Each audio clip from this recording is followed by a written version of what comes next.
Good evening, everybody. May I please have your attention?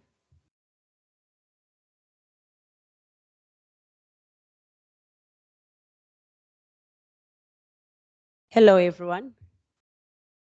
Welcome to the most interesting talk in Simbiti. Such a beautiful turn-up. Thank you for coming. My name is Ayanda from the Environmental Department of SIHOA. I'm just here to introduce our guests for tonight.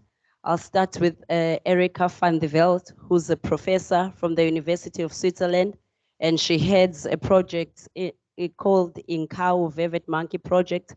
She'll tell us more and then she'll introduce the next speakers for us. So enjoy tonight, ask questions and learn. Thank you.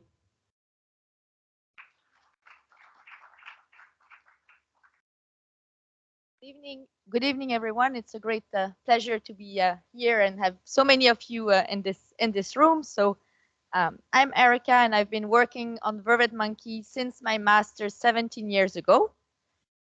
And I set up this project in KwaZulu-Natal, close to Vryheid, in 2010. So it's already over 12 years that I have a team working on the monkeys there. So we renovated this very nice house that you can see there in the middle of the bush, and we're very lucky to be in Mawana Game Reserve, surrounded by plenty nice African wildlife around us.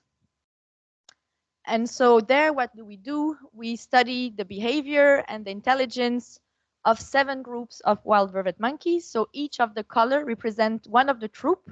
And so you can see that the 7 group really overlap a lot. This is an aerial picture. You see the river that goes across in the middle, the kind of gray line. What is quite unique about this project is that we study many groups of the same population. So usually primatologists would study 1 or 2 groups of one population and say, okay, this is how chimpanzee behave. And what we do with the many groups is that we see the variation that there is actually within vervet groups. So we have groups from less than around 15 individuals to groups of 70. So we have huge variation in group size, group composition, and just what they prefer as fruits. So we can really investigate how complex is their social life.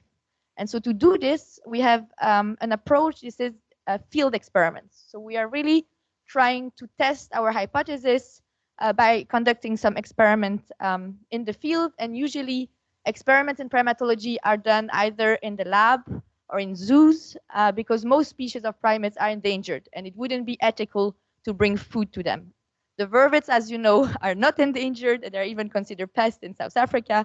So of course, we want to study them in their natural environment with natural behavior. So we're never going to overfeed them.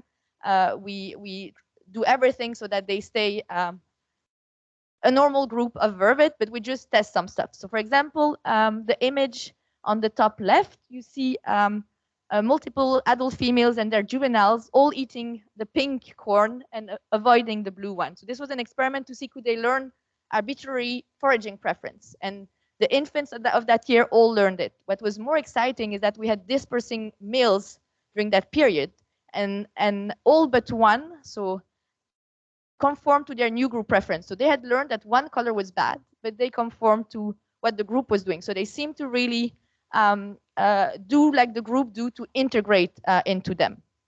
On the second picture, you have Tekla Moore, who is also here in the room, one of my PhD students, and she's collecting fecal samples.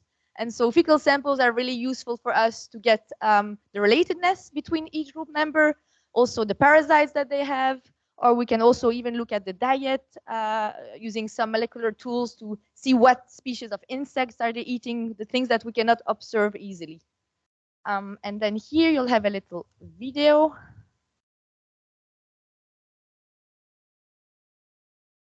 Should work, it worked before. Oh, it was without Zoom. I think on Zoom it's not working. Sorry. So on that video, you have a monkey running down towards the blue box. It has a little bar on the top. It removes the bar that releases a rope, and then they can open a little door and get a tiny piece of apple out of it. And it's the kind of sequential learning task that we do, and then we want to see, can the other learn such complex behavior from a model in their group? And what we found is that they do learn it, but they learn more if it's a female of the group, because female invertebrates are the core group members. In the experiment here, we train our monkeys to individualize patterns. So each monkey has a different box that we will open with remote control. And with this, we can test some cooperation experiments. So for example, this one has the yellow-blue pattern, but you see at the back there is a pattern red with a yellow circle. And with this, we can have participants that are not only dominants, because usually food is monopolized by dominants. But by training them on different patterns, then they all know which is their box. And then we also have low ranking that can access the experiment. Will this video work? I hope so, but I don't think so. Oh, yes, this one works. So this is Tekla's work. My PhD student, we brought the touchscreen technology to the field. I think some of you saw it was quite around in the press in South Africa. And so this was the second day we brought it there. The second day he learned he had to touch on the target, and that's wrong. And then, oh, not coming the food. Oh, what should I do? And on the blue spot. And so you maybe think, why would we bring touchscreen to wild monkeys? Touchscreen technology. Oh, it's starting again and again.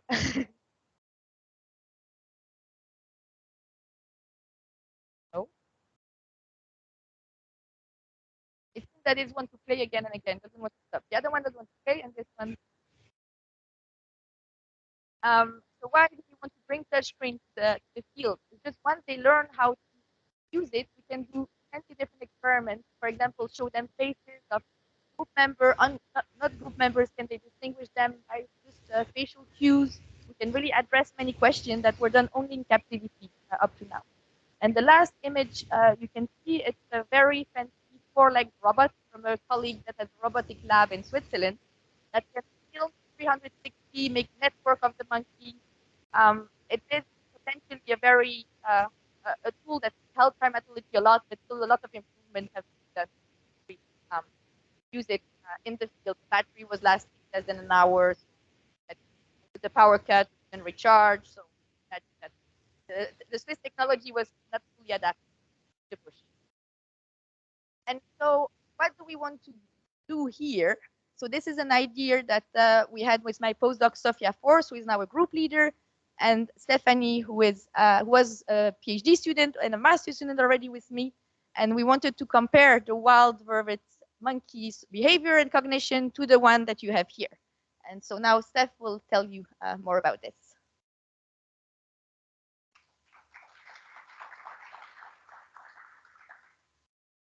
Welcome, everyone. Thank you for being here. It's very nice to see so many of you around here.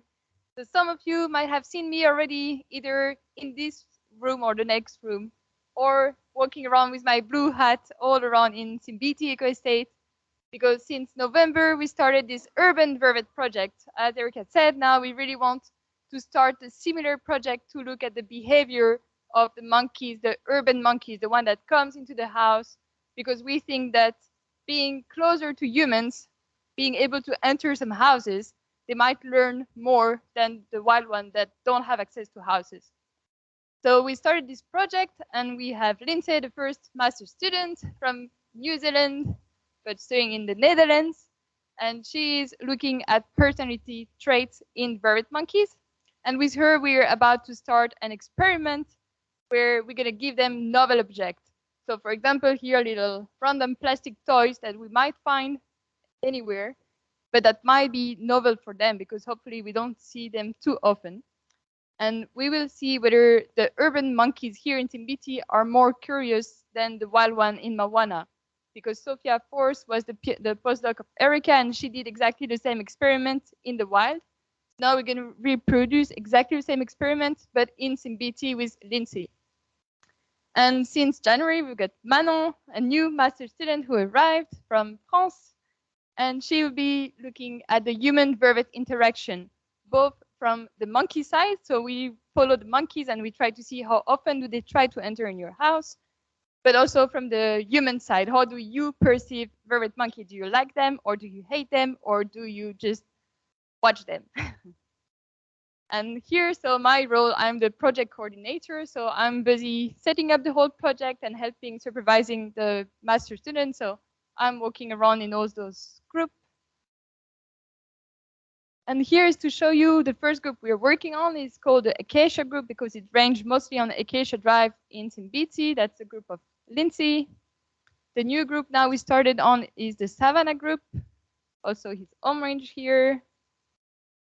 And we do have, hopefully soon coming, some GPS color that are solar panels. So we're gonna capture some of the monkeys and put this little solar panel color just because we need to know where they range. At the moment, we just walk for like nearly an hour, 2 hours before we find a group of monkeys.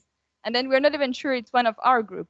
So it takes a lot of time and a lot of human power to be able to collect those data. So to help us to collect all those data, we're gonna have one color or two colors per group. And then it's gonna tell us way more information about how many groups do we have and how do they range.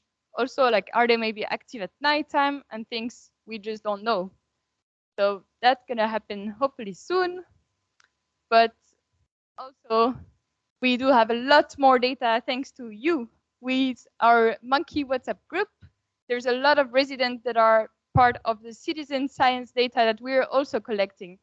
And since the beginning of the project, so since November, we're over 350 data points already. And you can see you're helping us to collect data everywhere in TBT where we can't go because we're just doing all the work by foot.